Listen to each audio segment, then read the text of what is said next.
अस्सलाम वालेकुम। हाँ जी, ईपीएस स्टार्ट किया था, कुछ समझ आया था काम?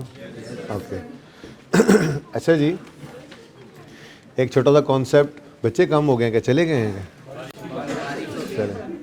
अच्छा, एक छोटा सा कॉन्सेप्ट करके फिर एक बड़ा कॉन्सेप्ट शुरू करेंगे। मिसाल के तौर पे नेस्ले वालों ने ये ऐलान किया कि हम रायता बनाना बंद कर रहे हैं अगले साल से। ये ईयर एंड है, ठीक है जी। एक ये जो अभी ईयर एंड मिसाल के तौर पे 31 दिसंबर 2021 पे नेस्ले वालों ने ऐलान किया कि हम 2022 के अंदर जाके, मतलब 2-4 महीने के अंदर रायता बनाना बंद कर देंगे। अब कॉन्टिन्यूइंग ऑपरेशंस उनके बाकी हैं, जिसमें वो जूस भी बना रहे होंगे, दही भी बना रहे होंगे, कॉफ़ी भी बना रहे होंगे, पानी भी बना रहे होंगे, लेकिन रायता बनाना अब उनका कॉन्टिन्यूइंग ऑपरेशन नहीं रहने वाला फ्यूचर में। तो फिर हम दो ईपीएस निकाला करते हैं, ठीक है। एक कॉन्टिन्यूइंग ऑपरेशंस की ईपीएस और दूसरी डिसकॉन्टिन्यूड ऑपरेशंस की ईपीएस। और उसकी वजह सिर्फ़ और सिर्फ ये होती है कि यूज़र को ये बता दिया जाए कि ये जो आपने इस दफ़ा अर्निंग देखी है, मिसाल के तौर पे अभी सवाल करते हैं, ठीक है, ये जो रायते से रिलेटेड आपने अर्निंग्स इस दफ़ा देखी है, ये हमने अलग से निकाल कर दे दी है, अगली बार इसकी उम्मीद न रखना, ठीक है ना। तो ये एक छोटा सा कॉन्सेप्ट है। अगर आप पेज नंबर मैं ढूंढता हूँ जी, पेज नंबर लर्निंग ऑब्जेक्टिव 9 है जी, पेज नंबर 463 पे आपकी बुक्स में। ज़रा एक छोटा सा कॉन्सेप्ट है, ये कर लेते हैं जल्दी से। एग्जाम्पल देखें जी, एग्जाम्पल 37 सबके सामने है जी।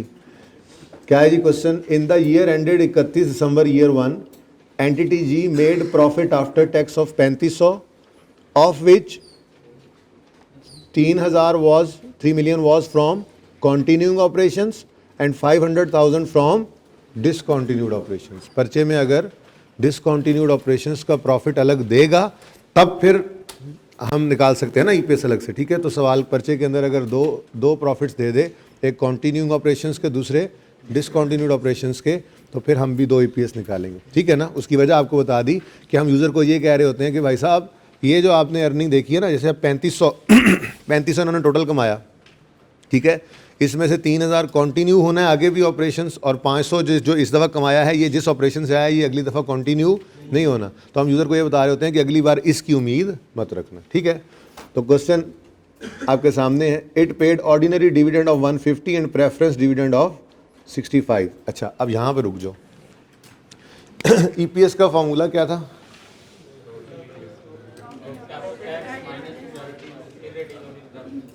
अच्छा जी, PAT minus irredeemable preference dividend divided by weighted average number of shares, ठीक है जी, ओके। अच्छा, अब यहां तक सवाल पढ़े ना अगर, तो यहां पर तो हमें प्रॉफिट्स बताए गए, ठीक है, टोटल प्रॉफिट 3500 है, और बाकी दो हिस्से भी उसके कर दिए कि जी इसमें से 3000 जो है वो कॉन्टिन्यूइंग ऑपरेशंस का है और 500 डिसकॉन्टिन्यूड ऑपरेशंस का, ठीक है ना। और ये लाइन पहले पढ़ें, entity G had 1 million ordinary shares issued throughout the year, ठीक है। अब मैंने आपसे कहा प्रॉफिट्स दो दे दिए उसने अलग अलग,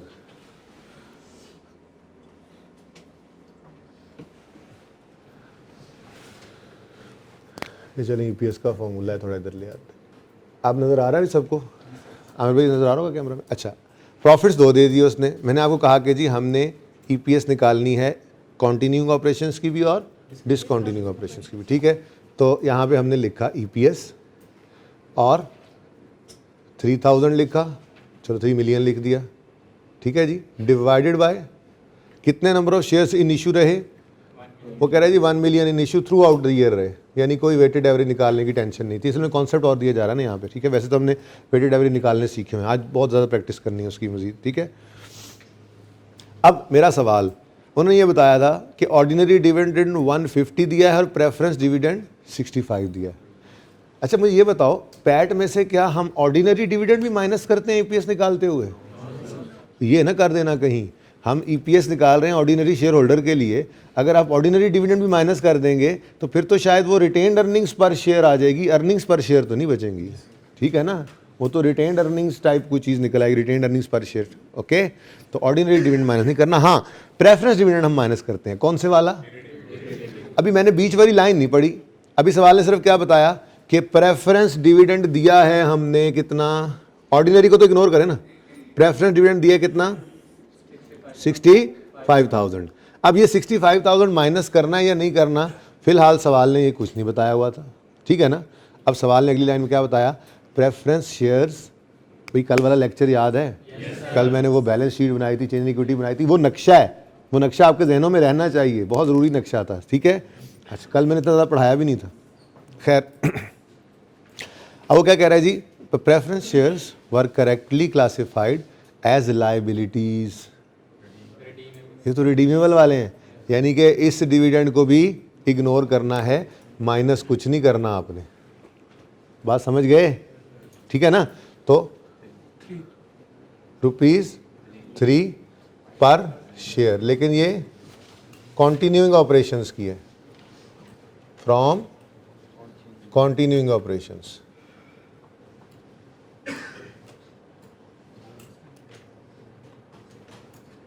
और ईपीएस अलग से निकालेंगे और डाइल्यूटेड खलो जाओ, 500,000 डिवाइड बाय, वो तो है ही डिफरेंट दूसरा जी, 1 मिलियन इज इक्वल टू 0.5 पर शेयर। अब हम यूज़र को क्या कह रहे हैं, हम यूज़र को कह रहे हैं भाई साहब टोटल निकालते ना तो 3.5 पर शेयर आती है, हमसे क्या कह रहे हैं, यार ये जो 0.5 पर शेयर है ना, इससे की अगले साल उम्मीद मत रखना, ये डिसकॉन्टिन्यूड हो गए हैं ऑपरेशंस, ये डिसकॉन्टिन्यूड ऑपरेशंस की अर्निंग्स, ठीक है। बात समझ आ गई है? चले ठीक है जी, ये कॉन्सेप्ट भी छोटा सा था, एक आपको दे दिया 37 के साथ, ये 38 के साथ लिखें होमवर्क। 38 के अंदर बस फ़र्क सिर्फ ये है,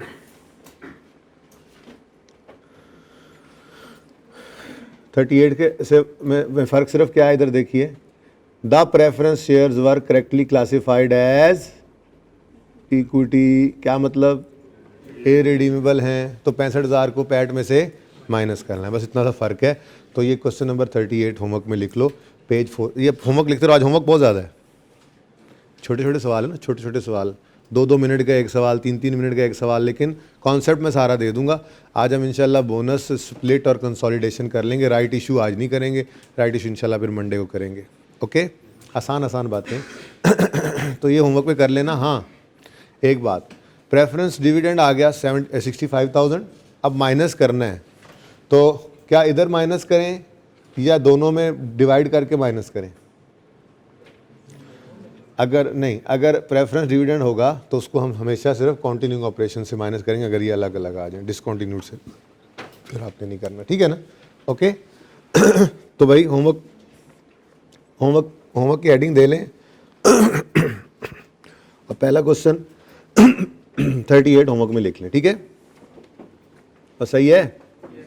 चल अब थोड़ी देर बाद मैं फिर इसको ऑन करूंगा, फिलहाल अब इसको ऑफ कर देते हैं।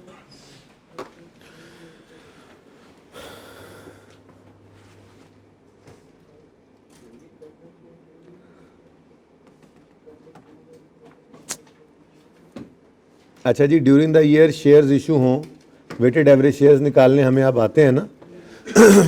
अच्छा, अब ये जो हम कल शेयर्स इशू कर रहे थे ना, क्वेश्चन के अंदर मैंने 1-2 बार लिखा भी था, बल्कि वो आखिरी तीसरे सवाल में लिखा था मैंने, shares are issued at market price, ठीक है ना, यानी जितनी मार्केट प्राइस होती है शेयर्स उतने पर ही इशू हो रहे होते हैं। यानी हम जब नए शेयर्स इशू करते हैं तो आने वाला पूरे पैसे लेकर आता है, आने वाला पूरे पैसे लेकर आता है, ठीक है। तो अब अगर पूरे पैसे लेकर आएगा तो अर्निंग्स में बूस्ट भी एक्सपेक्ट करेगा, क्या ख्याल है? करेगा ना।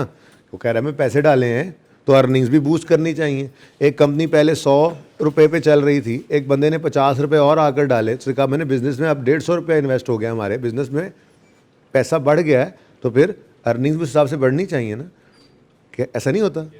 अगर आप बिज़नेस में पैसे इन्वेस्ट करना ज़्यादा करते जाएं तो बिज़नेस की अर्निंग्स बढ़ेंगी ना उससे। क्या ख्याल है? ठीक है।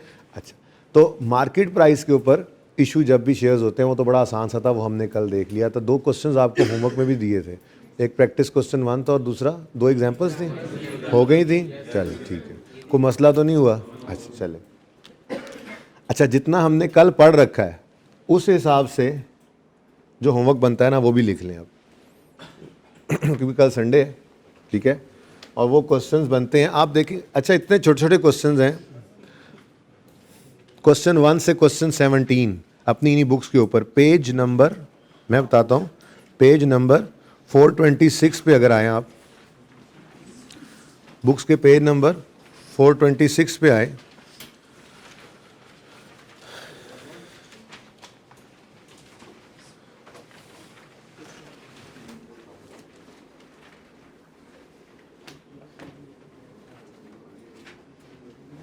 आ गए ही सारे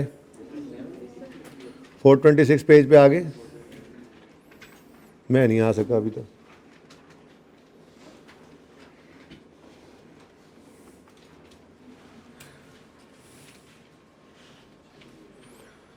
जी क्वेश्चन नंबर 1 किया ये आपने घर पे?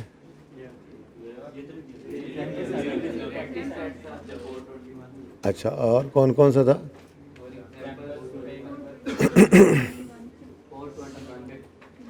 बस मेरा कंप्यूटर भी आहिस्ता आहिस्ता जा रहा है उस तरफ। हाँ यार, पता है मुझे, किया हुआ है यार,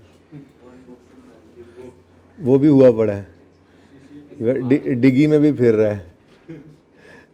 असल में सारे लॉगिन्स वगैरह यहाँ पे हैं, वो भी पता है आपको, डिवाइस चेंज करें तो बंद, इतना टाइम नहीं मिल रहा कि जाके डिवाइस का थोड़ा सा चेंज करवा लूँ। चलें, हो जाएगा, अल्लाह खैर करे, आप छोड़ें, आपका मसला नहीं है। क्वेश्चन नंबर 1 है जी, गिलानी एंड कंपनी नज़र आ रहा है? अच्छा, इसमें तो कोई शेयर्स ही नए इशू नहीं हुए, तो इस तरह के क्वेश्चन हैं छोटे छोटे, लेकिन मैं ये कह रहा हूँ ना कि एक सीटिंग में बैठ के अब ये आपने क्वेश्चन 1 से क्वेश्चन 17 तक करने हैं, ठीक है। अच्छा, अब ये बिल्कुल छोटे छोटे सवाल आप देखें 1 से 17 जी। पहले सवाल में एक नज़र तो डालें, ये पहला सवाल है, Gilani and company a listed company has financial year ended 31 दिसंबर, 1 जनवरी 16 पर 10,000 शेयर्स इन इशू थे, टोटल अर्निंग 16 की 80,000 है, ईपीएस बेसिक निकाल दो। अब ये क्वेश्चन है, तो इसलिए क्वेश्चन नंबर ऑफ क्वेश्चन से परेशान नहीं होना, ठीक है। और आप फिर उसके बाद देखें, क्वेश्चन नंबर 1 के बाद क्वेश्चन 2 बिल्कुल वैसा ही है, ठीक है जी। क्वेश्चन नंबर 3 में सिर्फ ये हुआ है, अच्छा शेयर्स पहले दिन ही इशू हो रहे हैं, ठीक है। क्वेश्चन 4 से थोड़ा सा चेंज आया, ये भी हमने पढ़ा हुआ है, ड्यूरिंग द ईयर इशू हो गए। तो बिल्कुल छोटे छोटे क्वेश्चन हैं, बिल्कुल बेसिक क्वेश्चन है, ठीक है ना। लेकिन ये एक सीटिंग में करने से आपकी अंडरस्टैंडिंग बहुत अच्छी हो जाएगी। बाकी जो मैंने आज पढ़ाना है, सिवाय राइट इशू के, बेसिक ईपीएस ख़त्म हो जानी है, बोनस इशू, कंसोलिडेशन और स्प्लिट का जो कॉन्सेप्ट देना है ना, तो बेसिक ईपीएस का कॉन्सेप्ट ख़त्म हो जाना है राइट इशू के अलावा। और फिर राइट इशू मैं मंडे को करवाऊँगा इंशाल्लाह, और उसके बाद फिर डायल्यूटेड ईपीएस कर रहे होंगे। तो इसलिए ये आपके पास मौका है, ये जो छोटे छोटे क्वेश्चंस दे रहा हूँ, इन क्वेश्चंस को लाजमी करना है। तो अभी तक मैंने कंसोलिडेशन, स्प्लिट और बोनस का कॉन्सेप्ट नहीं दिया, जो अब देने लगा हूँ। उसके अलावा ये क्वेश्चन 1 से 17 वही है जो हमने कल कर दिए थे, ठीक है। तो कर लेंगे जी, ज़रा चेक कर लें, एक नज़र मार लें जल्दी से। जैसे क्वेश्चन नंबर 8 को देखें, क्वेश्चन 8 ऐसे ही मैंने बीच में से देख लिया, Nobita and company a listed company has financial year ending 31 December, on यकम January it has 10,000 shares in issue, on यकम March made a bonus issue. ओ बोनस इशू आ गया, कोई बात नहीं, कोई बात नहीं, ये सारे तो कॉन्सेप्ट अभी देने लगा हूँ ना मैं, ठीक है। तो क्वेश्चन 1 से 17 तक एक बैच है, अभी एक और बैच भी आपको देना है मैंने, ठीक है ना। क्वेश्चंस का तैयार है जी, अब करें शुरू कहानी, चलें।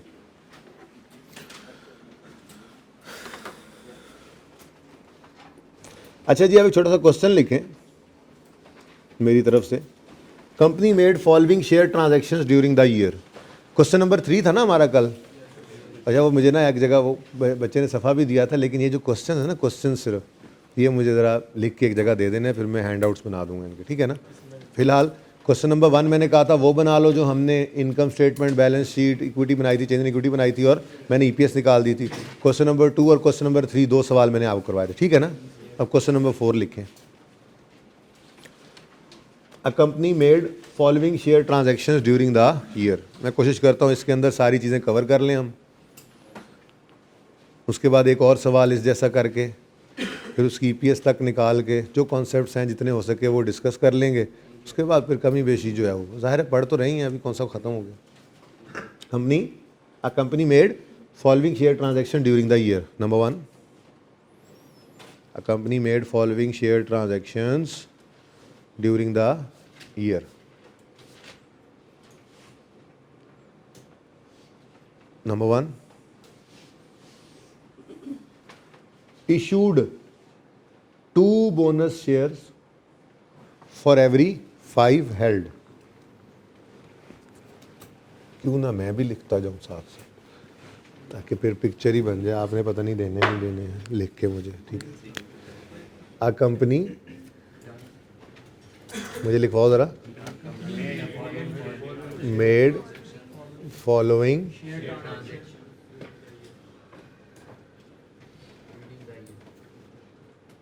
During the year.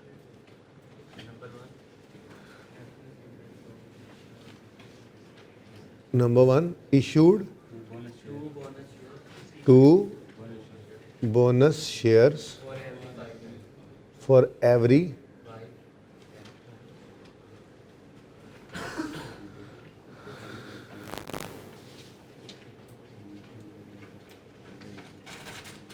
ऐसे करके लिखना है आपने, ठीक है जी। issued 2 bonus shares for every 5 held। क्या मतलब है इसका? जिसके पास 5 शेयर्स थे वो आए, उन्होंने 5 शेयर्स दिखाए, हमने उनको 2 नए शेयर इशू कर दिए। यानी यूँ मैं कह सकता हूँ कि पहले कंपनी के अंदर नंबर ऑफ़ शेयर्स अगर 5 थे तो बोनस इशू के बाद नंबर ऑफ़ शेयर 7 हो जाएंगे। रेशो तो यही बनती है ना। अच्छा, कितने पैसे इजाफी आएंगे? बोनस इशू पे तो कोई पैसा नहीं आया, तो फिर कोई बूस्ट भी अर्निंग के अंदर नहीं एक्सपेक्ट करेंगे यूजर्स, ना होना चाहिए, ठीक है ना। ऐसी तरह बात कर दी। नेक्स्ट लिखें, इसका लिखें देन। इसके बाद then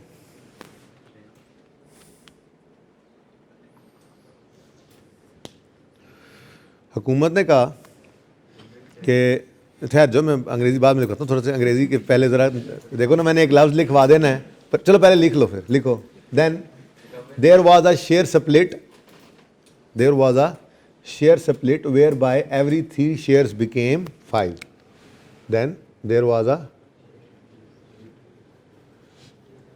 share split where by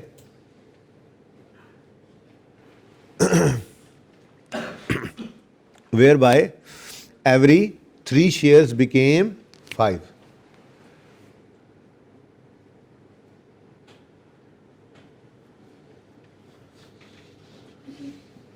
हुकूमत ने कहा जी, मैं ये कहने लगा था असल में, हुकूमत ने कहा जी पाकिस्तान में आज के बाद शेयर्स की फेस वैल्यू 10 रुपये नहीं होगी, ठीक है जी।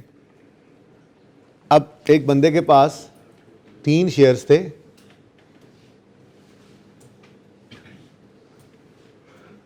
हर एक के ऊपर क्या लिखा हुआ था? 10 10 10। तो टोटल कितने थे इसके पास? हुकूमत ने कहा शाबाश भी ले आओ भाई, ले आओ सारे बंदे अपने अपने शेयर्स ले आओ, अपनी कंपनी के पास ले आओ, ये वाले वापस कर दो और कंपनी नए शेयर्स इशू करे और हर 3 शेयर 5 में स्प्लिट हो जाएं। अब रुपीज़ तो 30 रहने हैं, लेकिन शेयर नए इशू होंगे और हर शेयर के फेस पर 6 रुपये लिख दिए जाएंगे।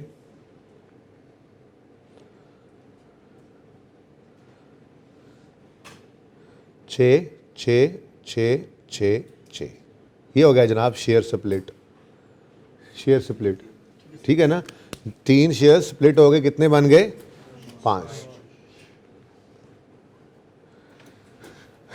ये ऐसे ही है जैसे आप 5-10 वाले 5 नोट लेके दुकानदार के पास गए और उसको नहीं 50-30 वाला नोट नहीं होता, चलें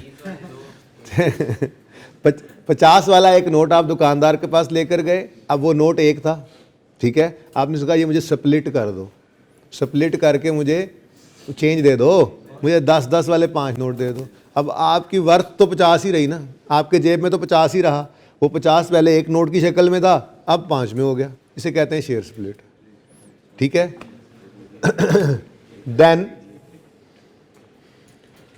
देन एक और देन आ गया जी, 3-5 में स्प्लिट हो गए। 30 रुपये तो 30 रुपये ही रहे बेटा, शेयर कैपिटल। हाँ, यहाँ पे वो बात भाई जो पूछना चाह रहे हैं, हाँ भाई, क्या पैसे बढ़ गए हैं बिजनेस के पास? इसकी तो कोई एंट्री नहीं होती। चलो बोनस इशू की तो फिर एंट्री होती है, बोनस इशू की एंट्री होती है retained earnings debit share capital credit, इसको कैपिटलाइजेशन भी कहते हैं, ठीक है ना जी। हमने वो बांटने वाले जो प्रॉफिट्स थे उनको ऐसे ट्रांसफ़र कर लिए कि अब वो कभी भी नहीं बांट सकेंगे। खैर, तो उसकी तो फिर चलो एंट्री थी retained earnings debit share capital credit, लेकिन ये स्प्लिट की या आगे कंसोलिडेशन बताने लगा हूँ, इसकी कोई जर्नल एंट्री नहीं, ठीक है। आपके पास 5 ठीपे पड़े थे, आपने कहा यार ये ठीपे उठाना बड़ा वजनी काम है, दुकानदार को पकड़ा देता हूँ, और आपने उसे कहा भाई ये 5 ठीपे पकड़ो और मुझे कंसोलिडेट करके एक 20 वाला नोट दे दो। This is called share consolidation, this is called share consolidation. तो लिखें, देन के बाद लिखें number 3, there was a share consolidation whereby every 4 shares became 1. There was a share consolidation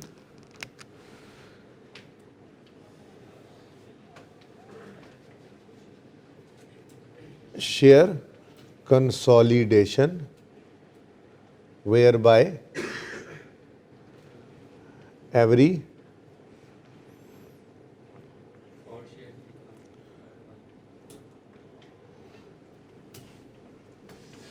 4 ठीपास became 1 note of 20, ठीक है जी। तो ये 3 चीज़ें हम आज पढ़ रहे हैं, देखते हैं कितनी पढ़ी गई, जितनी पढ़ी गई ठीक है। तो ये 3 चीज़ें अब हम डिस्कस करेंगे, इकट्ठी कर लेंगे, किताब में अलग अलग की हुई हैं, ठीक है जी। लेकिन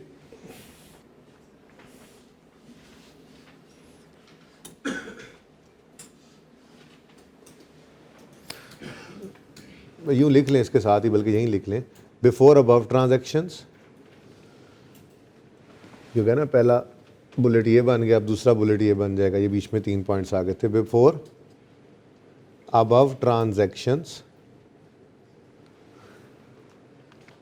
मार्केट प्राइस, बल्कि face value of each share was 10, वो यूज़ कर रहा हूँ, ठीक है ना। Before above transactions face value of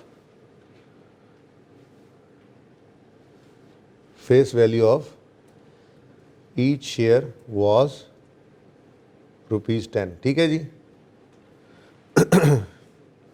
यानी ये क्या किया हमने, ये शेयर स्प्लिट किया है ना, तो अगर कंसोलिडेशन है, अब कितने शेयर्स पड़े थे जी?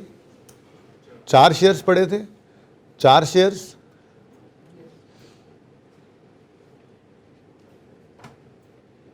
ये भाई साहब के पास 10-10 रुपए वाले 4 शेयर्स पड़े थे, यानी टोटल 40 रुपये पड़े थे। हुकूमत ने कहा नहीं भाई, एक ही शेयर हो और उसकी कीमत कितनी हो जाए, 40 रुपये, तो रहे तो वही ₹40। This is called share split, this is called share consolidation.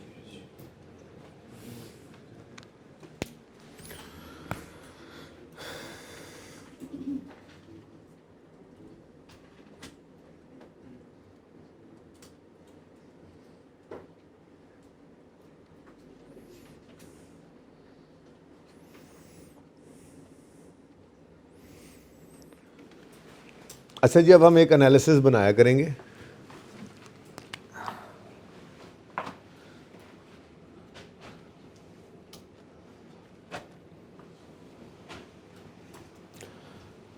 हमने 3 काम किए हैं। एक बोनस इशू है, दूसरा शेयर स्प्लिट है,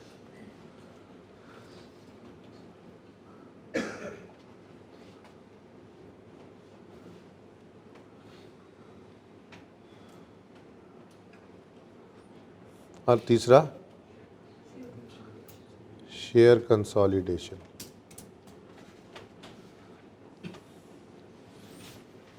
ठीक है। अच्छा, अब ये जो एनालिसिस करना है ना,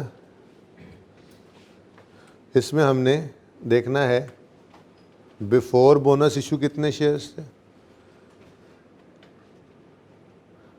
न्यू कितने आए, और आफ्टर बोनस कितने।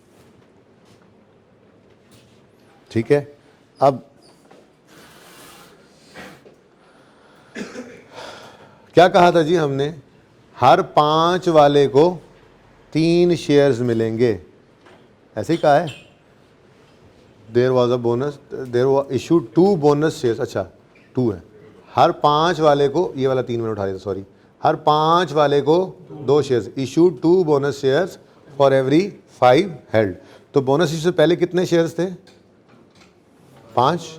न्यू कितने इशू किए, 2। तो आफ्टर बोनस कितने हो गए, 7। ये मैंने बैलेंसिंग निकाला। ठीक है। शेयर स्प्लिट की बारी आई, तो शेयर स्प्लिट में क्या कह रहे हैं हम, क्या हुआ जी, 3 शेयर्स थे, बिफोर स्प्लिट कितने शेयर्स थे, 3 थे, आफ्टर स्प्लिट कितने बन गए, 5। तो फिर 2 न्यू शेयर्स इशू किए ना, बोलो। तो यहां पर इसको बैलेंसिंग निकाला करेंगे। और शेयर कंसोलिडेशन में क्या हुआ, there was a share whereby every 4, पहले कितने थे, 4 शेयर्स थे, अब कितने हो गए, 1। तो 3 न्यू नहीं, इनको हम लॉस्ट कहेंगे। वो न्यू बढ़े थे, ये 3 वो उन्होंने ले लिए ना, 4 शेयर सर्टिफिकेट अपने पास रख लिए उन्होंने, और प्रिंटिंग मशीन से एक नया निकाल कर दे दिया। तो 1 शेयर गया, 4 आए, तो 3 लॉस्ट। ठीक है ना, तो न्यू या लॉस्ट। ठीक है। तो यहाँ पर तो भाई बोनस इशू केस में हम आफ्टर वाले बैलेंसिंग निकाल लिया करेंगे, स्प्लिट और कंसोलिडेशन में। ये जनाब मेरे क्वेश्चन नंबर 4 का फ़िलहाल तो एनालिसिस है। ठीक है। ये क्या है जी, अभी मैंने रिक्वायरमेंट तो इसकी लिखी नहीं जी, नहीं ये एनालिसिस सवाल को देखकर खुद बनाएं, इधर ना देखें। शाबाश, जल्दी करें।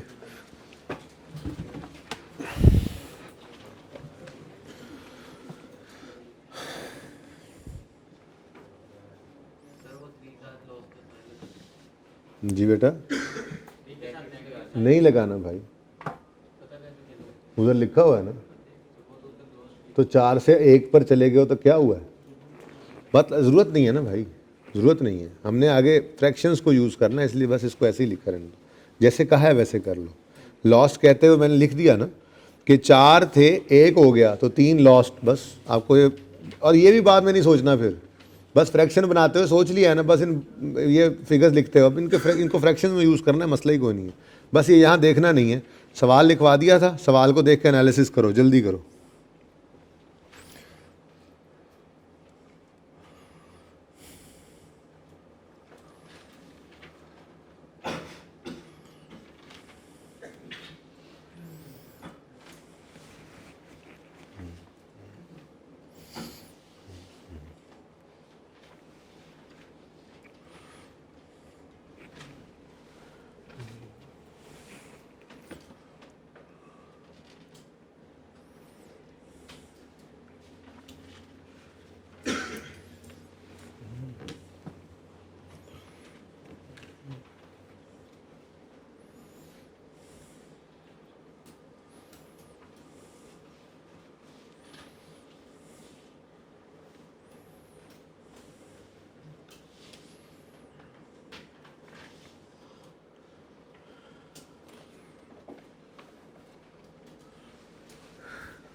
जी हो गया था ये काम। थोड़ी सी डिस्कशन ना, ज़रा इसको यहीं पे रोक कर एक छोटी सी और डिस्कशन कर लेते हैं। Share issue,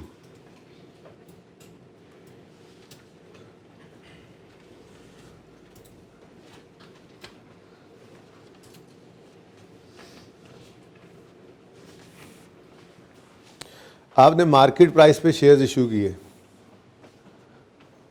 eight market price. मिसाल के तौर पे आपके शेयर की फेस वैल्यू थी 10 रुपये और आपका शेयर ट्रेड हो रहा है मार्केट में 70 रुपये पे, ठीक है। शेयर इशू किया आपने एट मार्केट प्राइस। क्या एंट्री सीखी हुई है? क्या एंट्री सीखी हुई है? Share issuance of share capital की क्या एंट्री सीखी हुई है? Cash debit, share capital credit, share premium credit. हो गई 70 रुपये का शेयर नहीं था, 10 वाला शेयर 70 में 60 का प्रीमियम। अब यूज़र घर से पैसे लाया, ओनर शेयर होल्डर घर से पैसे लाया, बोलो पैसे आए नहीं आए? नहीं आए पैसे, ये पैसे नहीं आए, पैसे हैं। अच्छा, तो जब पैसे लेकर आया है तो अर्निंग्स में बूस्ट एक्सपेक्ट करेगा। तो मैं यूँ लिख सकता हूँ कि earning, boost in earning is expected.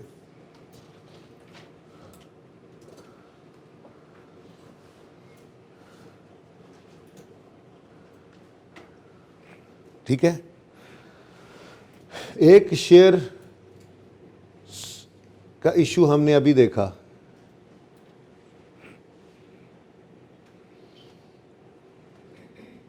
वो क्या हुआ जी? हमने कहा जी बोनस इशू भी हो सकता है,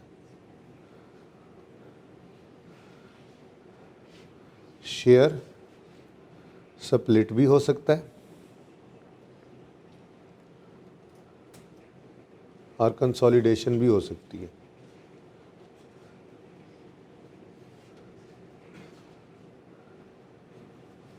बोनस इशू की तो एंट्री होती है, बोनस इशू क्या एंट्री होती है जी?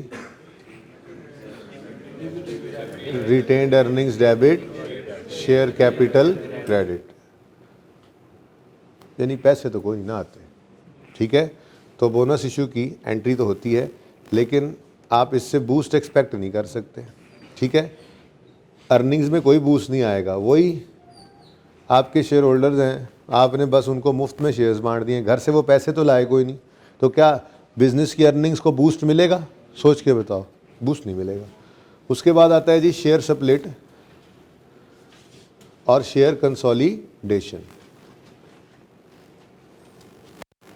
शेयर स्प्लिट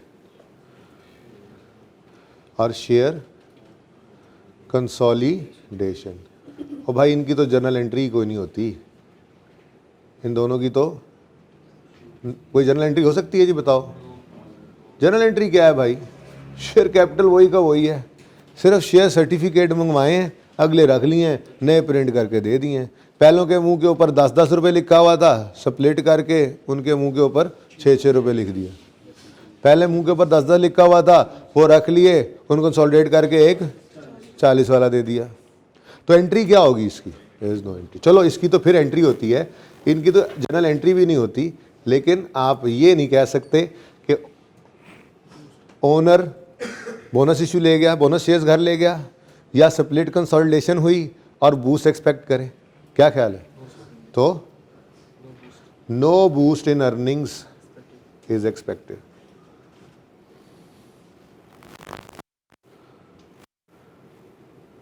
ओके,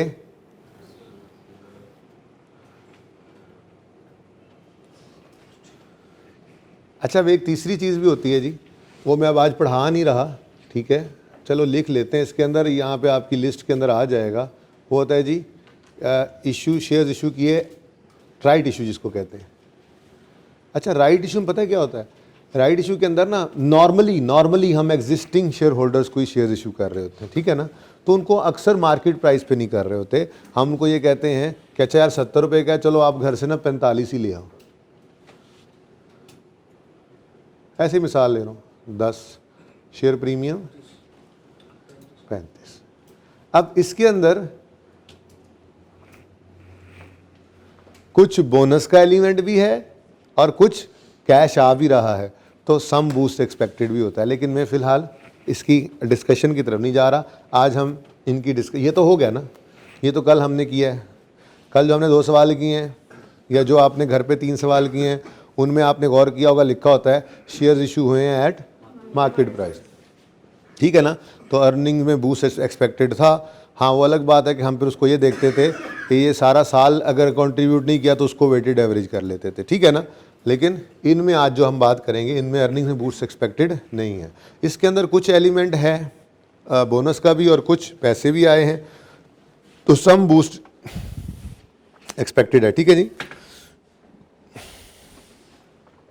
लिख लेते हैं, चलो। इट कंटेन्स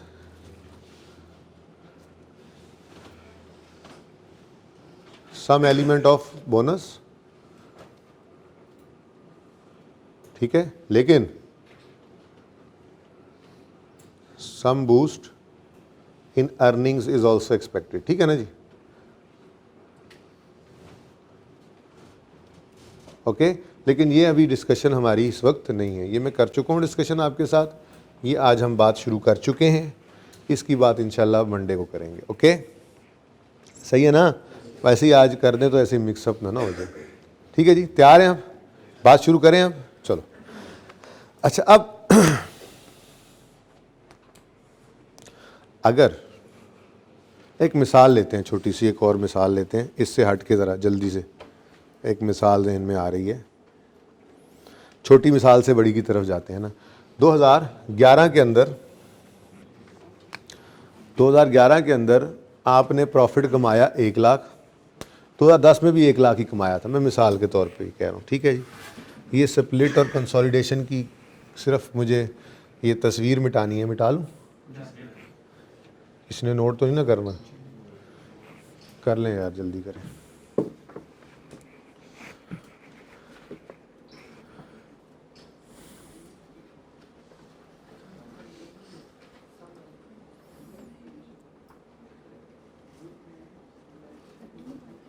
जी, ज़रा उधर उठ के बार बार जाना मेरे लिए मुश्किल है, इसलिए मैं ज़रा यहीं पे लिखना चाह रहा हूँ। मिटा दूँ अगर तो।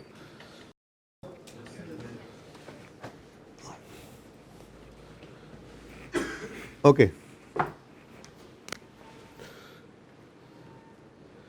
2010 में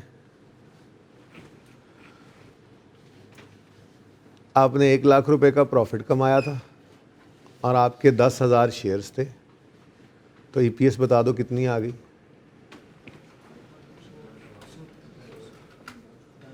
10 आ गई भाई। 2011 आया,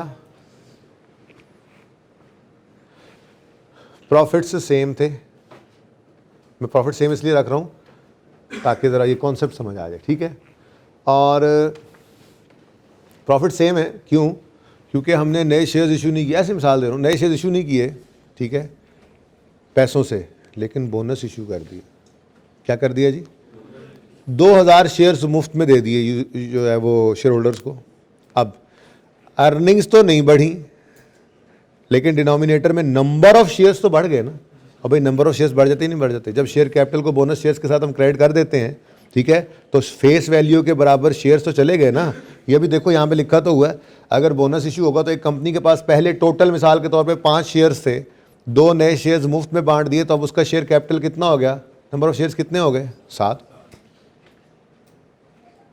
ठीक है। तो शेयर्स तो बढ़ गए, ठीक है, लेकिन अर्निंग्स में तो बूस्ट आना नहीं। बात समझ रहे हो? अब जो यहाँ पे हमने लिखा 12,000, तो ईपीएस कितनी आ गई? 8.33। अब मुझे बताओ, क्या ये ईपीएस सही है? क्या ये ईपीएस सही है? मुफ्त में शेयर्स बटे हैं, दरअसल अर्निंग्स में कोई बूस्ट आया नहीं, लेकिन इन शेयर्स ने डिनोमिनेटर में पढ़ के ईपीएस को डिस्टॉर्ट कर दिया, ठीक है ना। अब देखने वाले को क्या लग रहा है? कंपनी की परफॉर्मेंस लो हो गई है। नहीं, कंपनी की परफॉर्मेंस लो नहीं हुई है। हमने मुफ्त में शेयर्स बांटे थे, देखो अर्निंग्स तो सेम है, प्रॉफिट्स तो पहले भी उनको धुन तो मेंटेन किया उन्होंने अपनी तो परफॉर्मेंस, ठीक है। तो ये क्या हो गया, ये क्यों कम हो गई? उसकी वजह ये है कि मुफ्त में शेयर्स बांटे थे। और मैं आपको भी बता के आया हूँ कि अगर बोनस शेयर्स इशू करते हैं तो no boost in earning is expected. ठीक है, तो अब इसका हल क्या है? अब इसका हल ये है कि इसको तो कुछ नहीं कहेंगे। इधर देखो, ये EPS 2011 की है, ठीक है, इसको कुछ नहीं कहेंगे। हम 11 में खड़े हैं, हम 11 में खड़े होकर EPS ऑफ 10 निकालेंगे, लेकिन कौन सी? रीस्टेटेड। क्या करेंगे जी? हम 10 की EPS को रीस्टेट कर देंगे। आइए, सेट पढ़ लिया ना आपने, ठीक है, तो हम रीस्टेट कर देंगे 10 की EPS को। हम कहेंगे जी ऐसे समझो कि जब से बिजनेस चला ये 2000 शेयर्स इन इशू थे, तो डिवाइडेड बाय 12,000 कर दिया हमने, तो 8.33 आ गया रीस्टेटेड। ठीक है,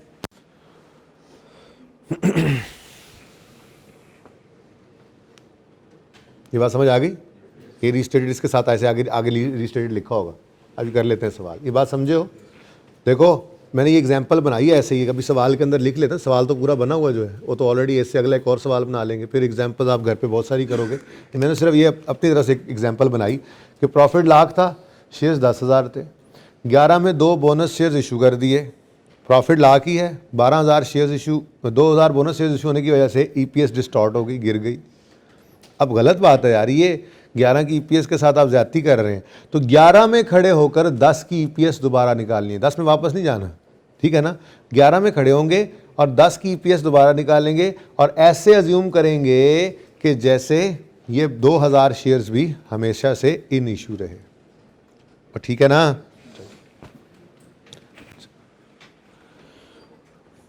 तो लिख लें इसके नीचे छोटी सी एग्जांपल लिखें ना जल्दी से, ये एग्जांपल लिख के छोटी सी जल्दी से लिखें, फिर मैं 2-3 बातें लिखवाता हूँ, लिख लें।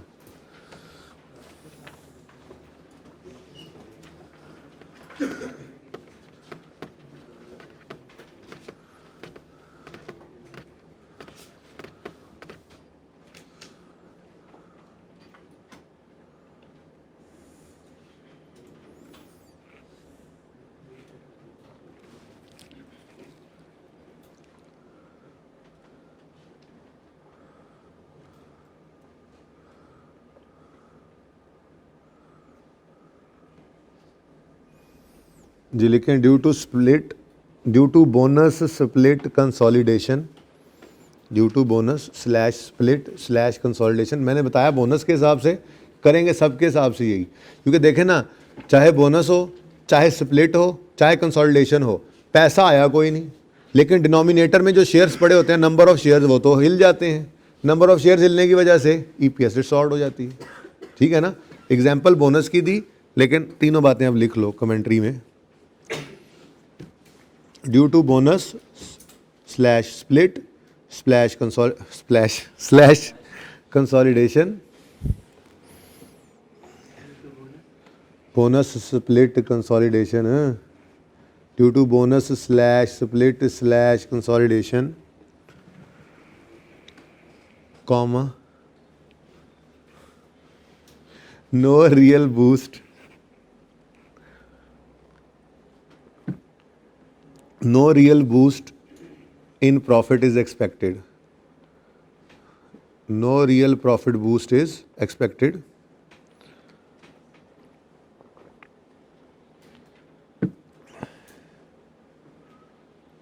फिर लगा लें कॉमा, आगे लिखें but the increase in number of shares, but the increase in number of shares distort the EPS, but increase in number of shares distort the EPS। अब ये लिखने के बाद जुमला पढ़ो, सही लिखवाया मैंने।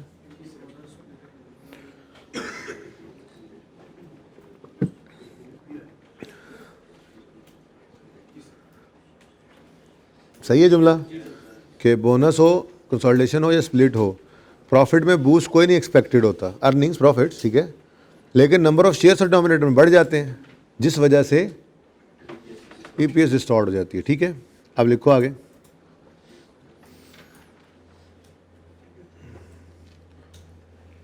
क्या लिखवा रहा था मैं?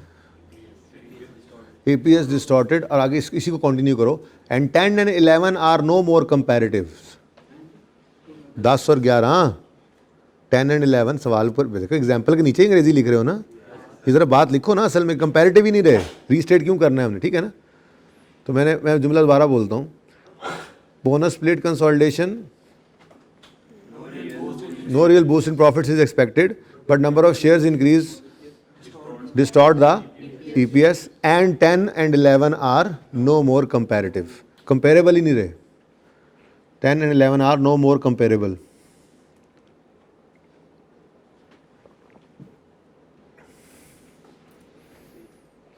फुल स्टॉप लगा के अब लिखें, सो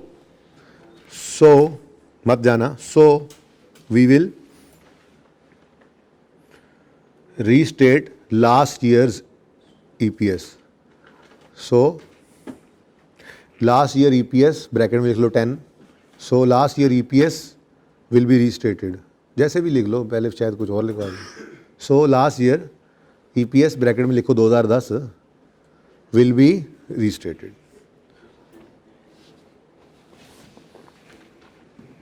यानी हम अज्यूम करेंगे कि बोनस स्प्लिट या कंसोलिडेशन, उर्दू में लिख लो ये बात, ये जुमला पूरा हो गया जी, कॉन्सेप्ट समझ आ गया। एक कंसोलिडेशन हो, स्प्लिट हो, चाहे बोनस हो, प्रॉफिट्स में कोई बूस्ट एक्सपेक्टेड नहीं होता, लेकिन नंबर ऑफ शेयर्स तो डिनोमिनेटर में पड़े हैं ना, नंबर ऑफ शेयर्स ईपीएस के अंदर डिनोमिनेटर में क्या पड़ा है, नंबर ऑफ शेयर्स, वो तो चेंज हो जाएंगे, उनके चेंज होने की वजह से ईपीएस डिस्टॉर्ट हो जाएगी, और 10 और 11 कंपेरेबल नहीं रहे, हालांकि अर्निंग्स सेम है। तो फिर हम क्या करेंगे, 11 में खड़े होकर 10 की ईपीएस को रीस्टेट कर लेंगे, ठीक है जी, सही है। उर्दू में लिख लो अब एक बात, अज्यूम करेंगे कि बोनस स्प्लिट या कंसोलिडेशन बिजनेस में हमेशा से हुए हैं। अज्यूम करेंगे बोनस स्प्लिट कंसोलिडेशन बिजनेस में हमेशा से हुए हैं।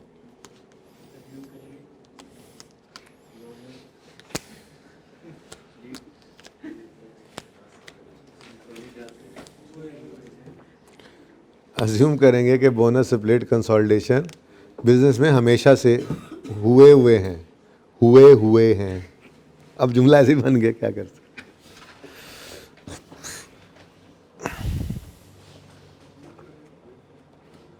नहीं करेंगे यार, अज्यूम नहीं करेंगे। अच्छा जी,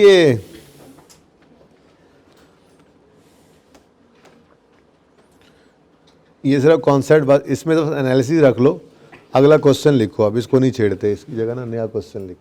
ये बस मैंने आपको एनालिसिस सिखाना था इसका, हाँ इसकी रिक्वायरमेंट क्या है, ये एनालिसिस जो आपने कर दिया, बस ठीक है ना। अब ये हमेशा करना है, और अभी आप देखोगे सवाल जब बिखरेंगे तो आपको लगेगा यार बहुत ज़्यादा सिलेबस है इसमें, तो अब तो चैप्टर देखोगे ना, लेकिन आपने खुद ही देख लिया 17 सवालों के अंदर पहले 4 सवाल बिल्कुल एक जैसे थे, छोटे छोटे सवाल हैं, ठीक है ना। सिर्फ आपकी छोटे छोटे सवालों से प्रैक्टिस करा के कॉन्सेप्ट बनाने के लिए यहाँ पे ज़रा नोट्स के अंदर क्वेश्चन ज़्यादा हैं। टॉपिक ना इतना मुश्किल है, ना इतना ज़्यादा लेंथी है, ठीक है ना, आसान भी है, और आप इंशाल्लाह इसको अच्छे से कर भी लोगे। और पर्चे में आप दुआ कर रहे होगे इसमें से आए सवाल, लेकिन ये दुआ ना किया करो, ये दुआ किया करो जो भी आ जाए अल्लाह हम पास हो जाए। लिखो जी, अब आप इसी तरह से सवाल लिख लोगे, जल्दी से लिखना है अब। A company made following share transactions, number 1, opening number of shares on, पहले लिख लेना चाहिए था वैसे ओपनिंग। अ कंपनी हैज़, यूँ लिखे, company has 12,000 shares in issue on यकम जनवरी 15, ओपनिंग शेयर्स तो लिखवाना ही भूल गया था। A company has 12,000 shares in issue on यकम जनवरी 15, फुल स्टॉप के बाद लिखें, आगे से इस तरह की कहानी। The company made following share transactions during the year. The company made following share transactions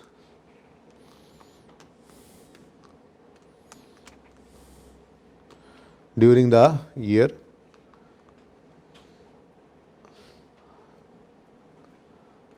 number 1, अब मुझे सवाल लिखने की जरूरत तो नहीं है ना। Number 1,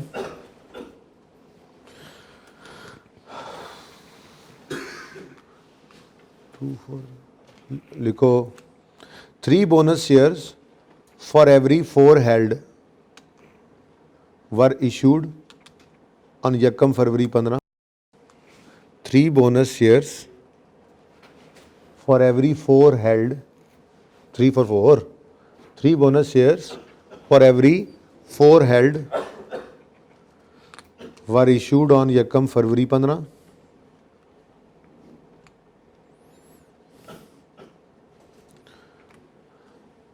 Three bonus shares for every 4 held were issued on यकम फरवरी 15। ये सवाल मैंने लिख देने से बहरहाल, चलो लिख लें, अब आप हिम्मत मारें। दूसरा लिखें जी, स्प्लिट का लिखें,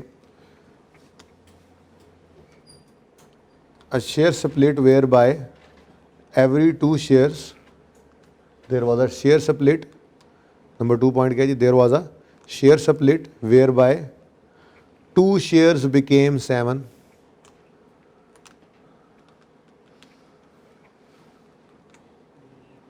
2 shares became 7।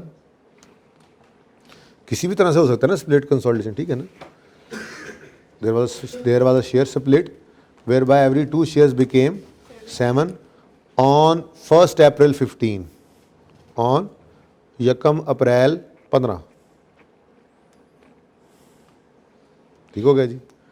तीसरा भी लिखें अब कंसोलिडेशन का भी, there was a share consolidation, there was a, कहाँ पे रह गए बेटा आप, there was a share consolidation whereby every 5 shares became 4।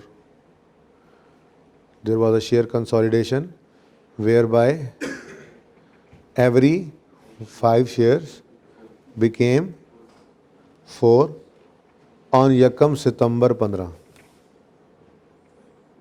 ये वैसे डेट पहले भी लिखी जा सकती है, ज़्यादा अच्छा जुमला हो जाता है। चलें, ऑन यकम सितंबर, अब आज दूसरी क्लास भी नहीं है, वहाँ जाके मैं ये कर लूँगा। यूँ लिख सकते थे आप, ऑन यकम सितंबर 15 there was share consolidation whereby every 5 shares became 4। चलो जी, अब आप पहले एनालिसिस करो, लेकिन इसकी रिक्वायरमेंट लिख लो। इस सवाल की रिक्वायरमेंट है calculate weighted average number of shares for the year ended 31 December 15। Calculate weighted average number of shares for the year ended 31 December 15।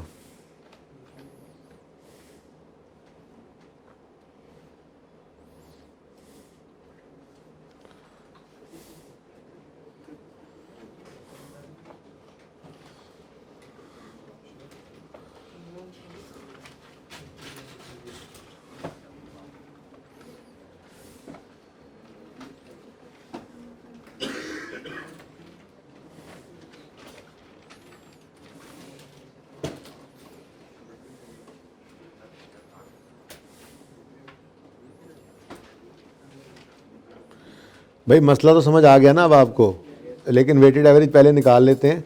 मसला अब ये है कि अगर दौरान साल ये शेयर्स इशू हुए हैं, ठीक है, तो हम तो फिर यही समझेंगे कि इनको स्टार्ट से लेकर जाना है, ठीक है ना, कि एक तो ये पूरा साल इशू में रहें, दूसरा ये दिखाना है, ठीक है ना।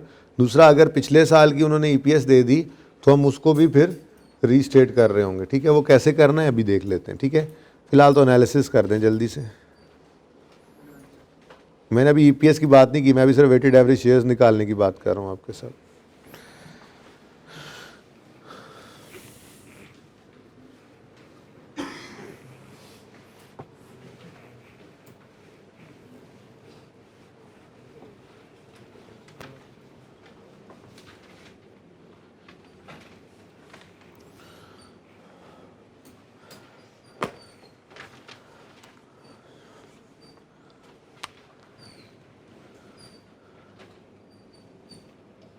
ये अपने परिचय बना लिया करना, इसी की मदद से सारा सवाल हुआ करेगा फिर। जी, बोनस इशू क्या लिखवाया था?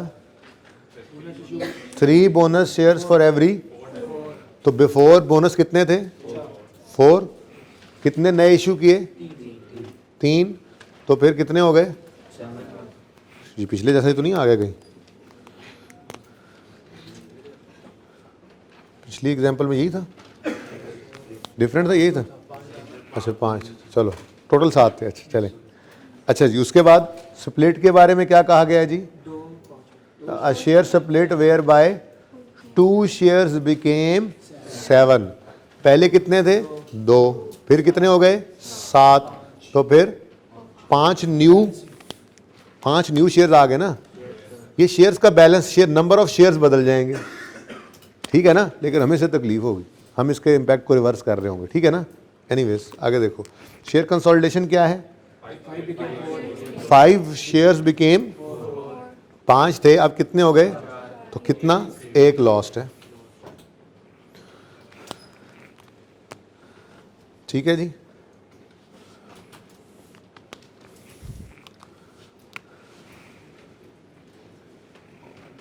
रिक्वायरमेंट क्या है?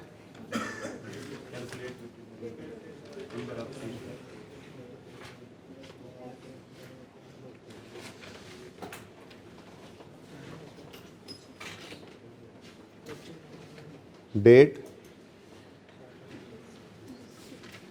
डिस्क्रिप्शन,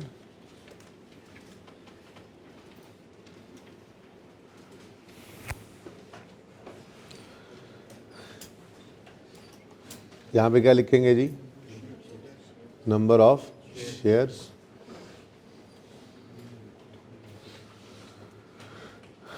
अच्छा जी। अब थोड़ी सी ना जगह ज़रा खुली डुली रखनी है फ्रैक्शन के लिए, फ्रैक्शन एक नहीं मल्टीपल लगने हैं।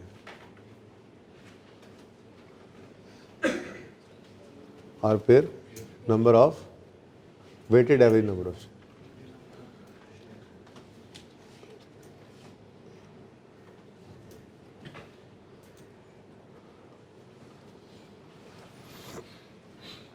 ठीक है। अच्छा फिलहाल ना आपने ये सिर्फ नंबर ऑफ शेयर्स निकाल लिया करने, ठीक है ना। तरतीब क्या रखनी है? तो पहले नंबर ऑफ शेयर्स निकाल लिया करें। जैसे ओपनिंग डेट क्या है जी? यकम 15। ओपनिंग बैलेंस शेयर्स का कितना था? 12,000, ठीक है। अच्छा अब किस दिन बोनस इशू है? यकम फरवरी 2000। अच्छा ये दिन या बाद में देख लेंगे, ठीक है ना। अच्छा फिलहाल बस डेट लिख दी मैंने। बोनस इशू है, अब बोनस इशू हुआ है तो क्या किया है जी हमने? हर 12 वाले को, सॉरी 12,000 थे, और हर 4 वाले को 3 शेयर्स इशू किए हैं, ठीक है जी। तो 3/4 कहेंगे। हाँ, आपके पास 40 शेयर्स हैं, आपको कितने नए शेयर्स इशू होंगे अगर अंदाज़ा लगाओ तो? हर 4 वाले को अगर 3 जाने हैं, 30 होंगे। आंसर बताओ, सही है ना? 3 फॉर एवरी 4 है, 3 फॉर 4, ओके। बहरहाल थोड़ा सा भी टाइम लगेगा, ओके। कितने शेयर्स आ गए भाई? यानी हमने ये देखो शेयर्स निकालते हुए ये काम किया, okay. 9,000। Number of shares total कितने हो गए? 21,000, ठीक है। कभी भी आपने इशूड शेयर्स पे फ्रैक्शन नहीं लगाया करना, ठीक है ना, टोटल पे लगाएंगे, ओके। अच्छा उसके बाद भाई क्या डेट आ रही है? यकम अप्रैल 15। शेयर स्प्लिट हुआ, शेयर स्प्लिट से भी शेयर्स में बढ़ना ही होगा, एनीवेज शेयर स्प्लिट हुआ। अब शेयर्स कितने हुए पड़े हैं इस वक्त? नहीं हुए कितने पड़े हैं? 21,000 पड़े हैं, ठीक है जी। और वो कह रहे हैं जी हर 2 शेयर्स तोड़ के हमने, सॉरी नहीं बनाए कितने? हर 2 शेयर्स ख़त्म होकर 7 हो गए। ठीक है, ठीक है। तो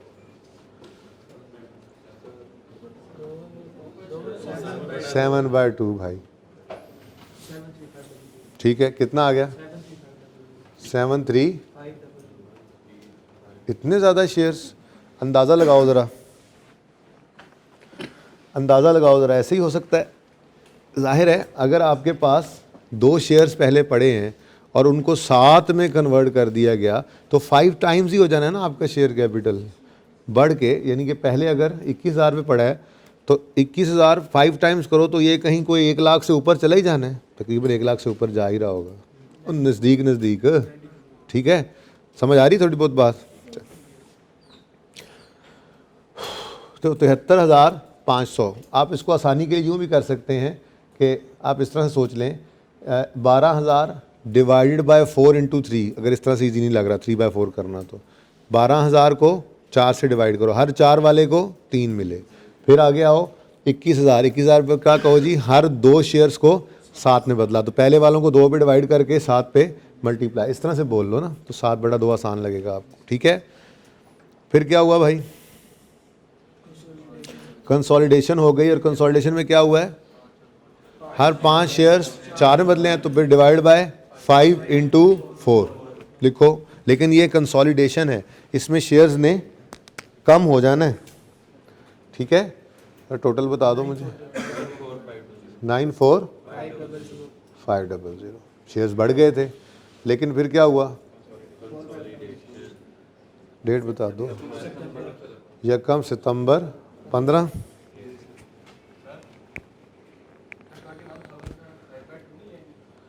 नहीं बेटा, हर 2 शेयर्स, जो 2 थे अब 7 हो गए हैं, तो नए 5 आए ना। आपने इसको डिवाइड बाय 2 किया ना, ठीक है, अब 7 कर दिया, यानी कि 2 लेकर 5 दे दिए ना, तो टोटल क्या हो गए? अब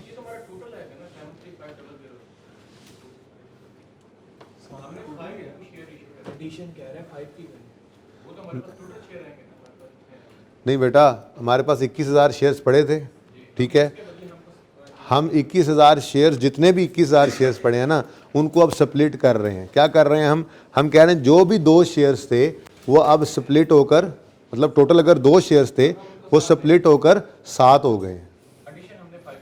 एडिशन 5 का किया था, बिल्कुल सही कह रहे हैं आप। बताएं जी भाई, ये सही फरमा रहे हैं जी, यहाँ पर टोटल आना चाहिए था। बोलें जी।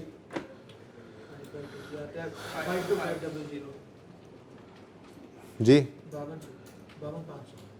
हाँ भाई, वही थोड़ा थोड़ा माफ़ भी करते रहना आज भाई। ठीक है भाई, सही फरमा रहे हैं। 7 पे तो हम पहुंच गए हैं। हर 2 वाले शेयर्स जो हैं वो, हर 2 शेयर्स को हमने तोड़ा, मतलब 2 शेयर्स थे तोड़ के 7 कर लिए टोटल, तो 5 नए इशू हैं। ये नए 5 इशू यहाँ पर आना चाहिए थे। ठीक है जी, ओके। नेक्स्ट शेयर कंसोलिडेशन है। अब शेयर कंसोलिडेशन में 73 लो, और 73 को क्या कहोगे? अब यही वाला काम करना है। ये 73,500 शेयर्स पड़े थे, हमने कहा जी ये तो क्या है, हर 5 को 1 पे ले जाना है, हर 5 को 1 पे लेके जाना है ना, यानी कि 4 रह जाने हैं। क्या जी, 4 रह जाने हैं, तो कमी लानी है हमने इसको। ठीक है, कमी लेके आनी है। अब क्या करें भाई? 1 बाय जी माइनस कर देंगे। बताएं जी, इनके ऊपर कभी भी देखो, इधर फ्रैक्शन नहीं लगाना, इधर फ्रैक्शन नहीं लगाना, इधर फ्रैक्शन नहीं लगाना। फ्रैक्शन कहाँ लगेगा जी? बोलो। 88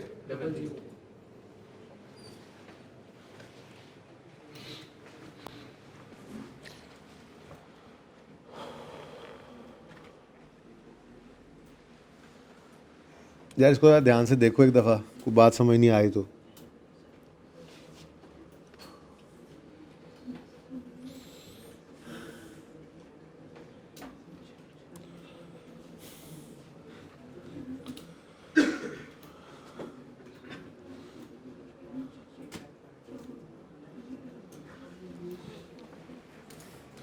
भाई देखें ये एनालिसिस जो है ना ये यहाँ से यूज़ हो रहा है, बस सीधा सीधा 3/4, 5/2, 1/5, ठीक है। बस ये आपने यहाँ पर लगा देना है 3/4 फिलहाल, 5/2, 1/5, ऐसा ऐसा लॉजिक समझ आने लग जाएगी, बल्कि आ ही जाएगी एक दो बार ही करेंगे तो, लेकिन एनालिसिस कर लेने से ज़रा गलती नहीं होगी आगे, ठीक है ना। 3/4, 5/2, 1/5 क्या मतलब, 12,000 शेयर्स पड़े थे, हमने कहा जी हर 4 वाले को 3 मुफ्त में दे दो, तो डिवाइड बाय 4 करके 3 नए शेयर इशू कर दी, ये नया इशू आ गया। अब 21,000 शेयर्स पड़े थे, उन्होंने कहा इन्हें स्प्लिट करो, हर 2 शेयर्स 7 पे ले जाओ, तो मज़ीद कितने बढ़ाओगे, 5, तो मैंने इसीलिए बैलेंसिंग इन दोनों के साथ लिखा हुआ, ठीक है ना। तो आप 5/2 कर देंगे इसको, और 1/5 कंसोलिडेशन, कंसोलिडेशन में शेयर्स कम हो जाते हैं, ठीक है, ओके।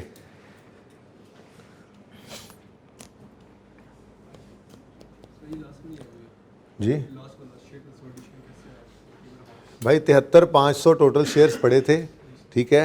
वो हम कह रहे हैं कि जी आपने हर 5 जो 5 शेयर्स पड़े थे ना उनको ऐसे कंसोलिडेट करना है कि वो 4 में बन जाए, तो 1 से कम करना है ना हमने, तो वो 1 से कम कर लिए, डिवाइड बाय 5 करके इंटू 1 किया कि जी ये शेयर्स अब कम हो जाएंगे।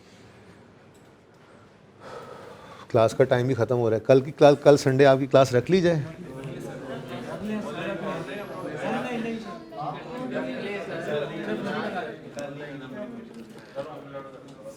अच्छा रहने दें, चलें। अच्छा जी बस अब ज़रा आखिरी बात मुझे बता दें, आखिरी बात आपने ज़रा प्लीज़ आखिरी बात ज़रा जल्दी से देख लें, आगे 5-7 मिनट हैं। भाई एक बच्चा ज़रा जाके देखना सर अदनान कितने बजे क्लास शुरू करते हैं, चलो फिर ठीक है, हो जाएगा ये काम, ज़रा देख लो प्लीज़, थोड़ी प्रैक्टिस कर लेना, कमी बेशी मंडे को पूरी कर लेंगे, ठीक है। अच्छा जी अब आखिरी बात सुने, ये सबसे अहम बात, जो आपके पास 58,800 शेयर्स पड़े हैं, इनमें बोनस भी है, स्प्लिट भी है, कंसोलिडेशन भी है, कोई मसला बोलो। 58,800 में लिखो ना अपने पास, ऐसे करके लिखो। अच्छा इससे पहले ज़रा एक काम कर लें, कल वाला काम तो कर लें, पहले कल वाला फ्रैक्शन तो लगा लें, अरसे वाला फ्रैक्शन, ठीक है जी। ये 1/12, फिर ये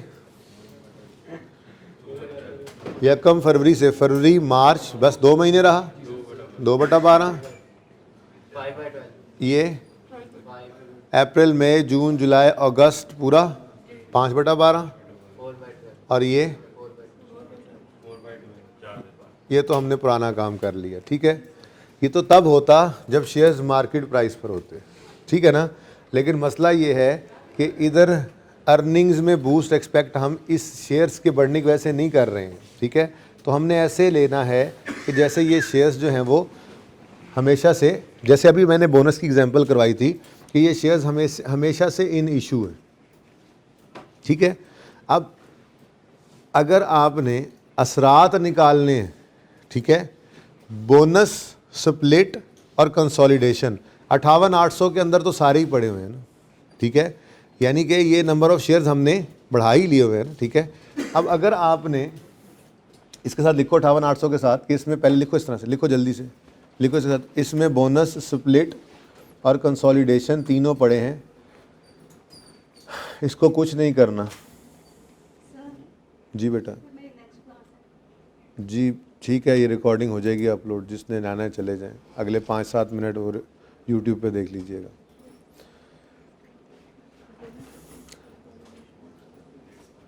जी क्या लिख रहा है मैंने, इसमें बोनस, स्प्लिट और कंसोलिडेशन तीनों पड़े हुए हैं, ठीक है, इनको कुछ नहीं करना। जैसे भी मैंने छोटी एग्जांपल थोड़ी देर पहले की थी, सुना वो क्या कहा था कि 10 के लिए भी यूं समझो कि बोनस इन इशू है, तो जो अगले साल 11 के अंदर 12,000 शेयर्स पड़े थे उसको तो हमने कुछ नहीं किया था, ठीक है, उनमें तो पड़े थे ना ऑलरेडी, ठीक है। हम तो ये कह रहे हैं कि 10 के लिए भी 12,000 शेयर्स इशू जो है वो अज्यूम कर लो, बात समझ रहे हो। अच्छा अब 58,800 के अंदर तो सारे शेयर्स इन इशू समझो, हम यूँ समझ रहे हैं कि जी साल के पहले दिन से हमारे पास इन इशू पड़े हुए हैं, ठीक है। अब इससे पिछले स्टेप पे आओ, 73,500 के साथ लिखो, इसमें बोनस और स्प्लिट पड़ा है,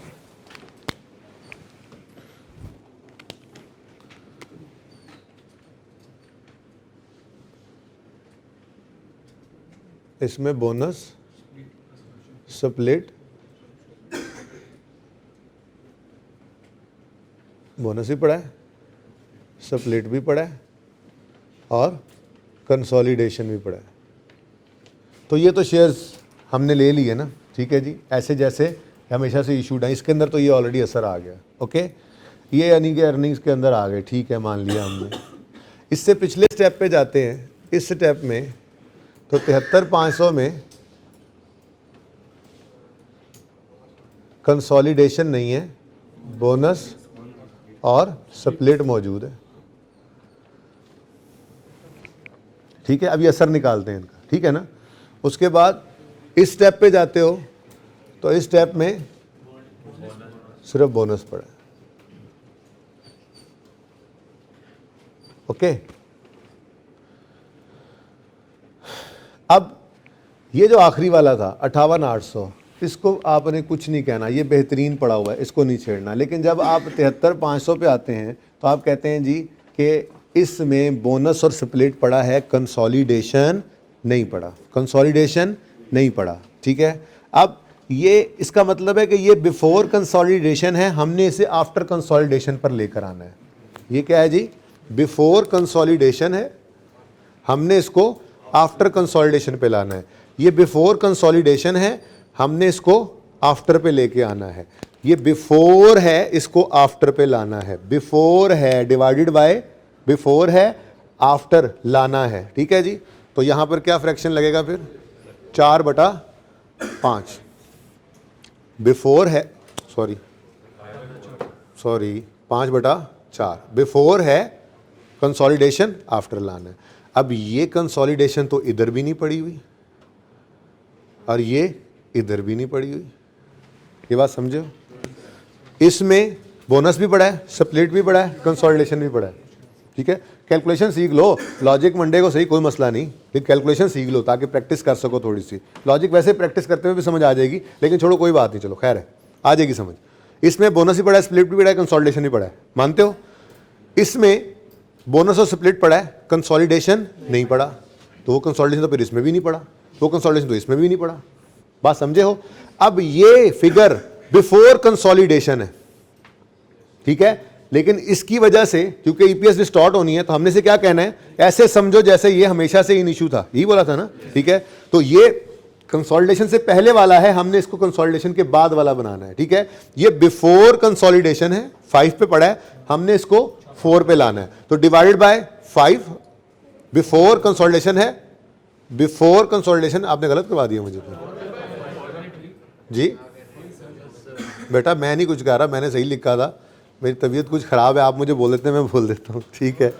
ये बिफोर कंसोलिडेशन पड़ा हुआ है, ठीक है। ये किस पे पड़ा हुआ है, 5 पे पड़ा हुआ है, हमने इसको किस पे लाना है, 4 पे। बिफोर कंसोलिडेशन पड़ा है ना, ये 5 पे पड़ा हुआ है, तो गिवन अमाउंट को गिवन अमाउंट से डिवाइड करते हैं ना, जैसे ये वो वाला काम करना है, ठीक है। मैं यहाँ पे बता के हूँ, मैंने लिखा भी था पहले, तुझे गलत कराता मैंने। ये बिफोर कंसोलिडेशन है, इसको आफ्टर पे लाना है। ये 5 पे पड़ा है, इसको 4 पे लाना है, ठीक है जी। तो डिवाइडेड बाय 5 × 4, डिवाइडेड बाय 5 × 4। सब पे क्यों लगा, ये समझ आ गया, ये सारे ऊपर ऐसे ही थे, ठीक है।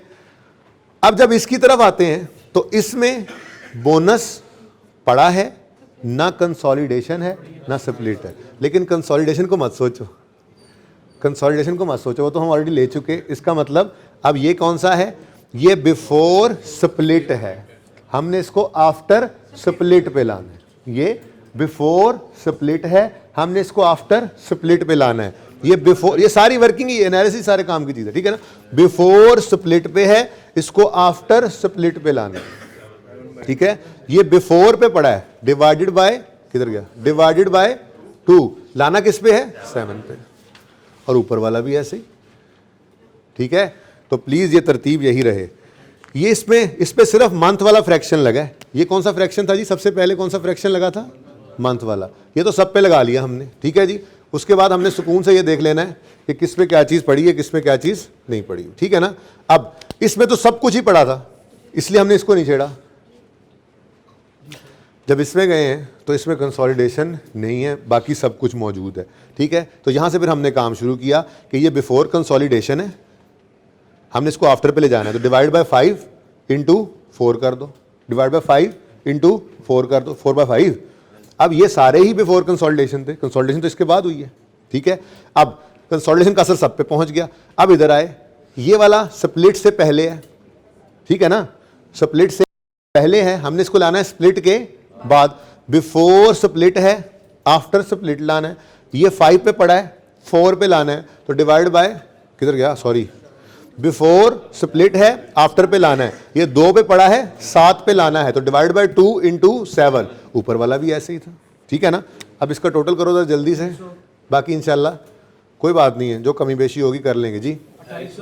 2800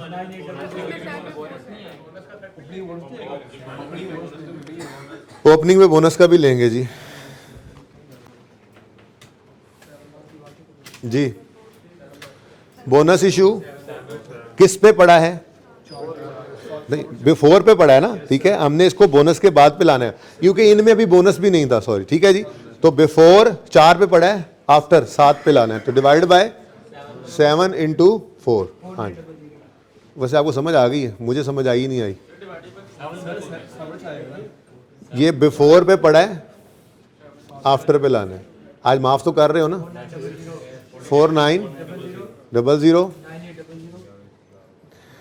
9800 24 500, ये रह गया एक, हाँ जी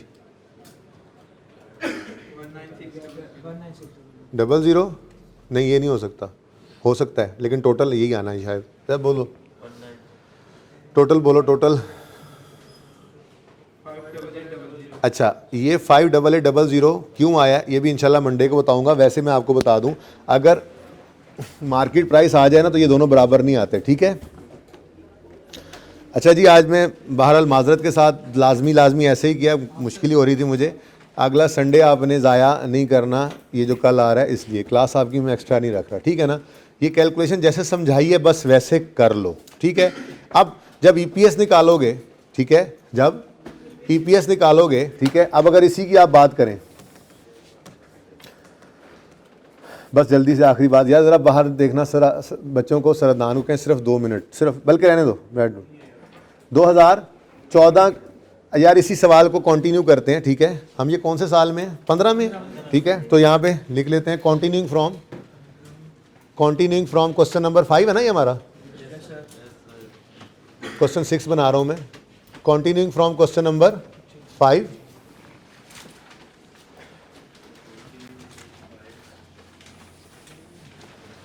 प्रॉफिट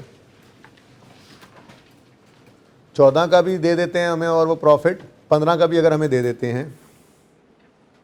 14 का प्रॉफिट भी 72,000, 15 का भी 72,000। तो ईपीएस निकालने के लिए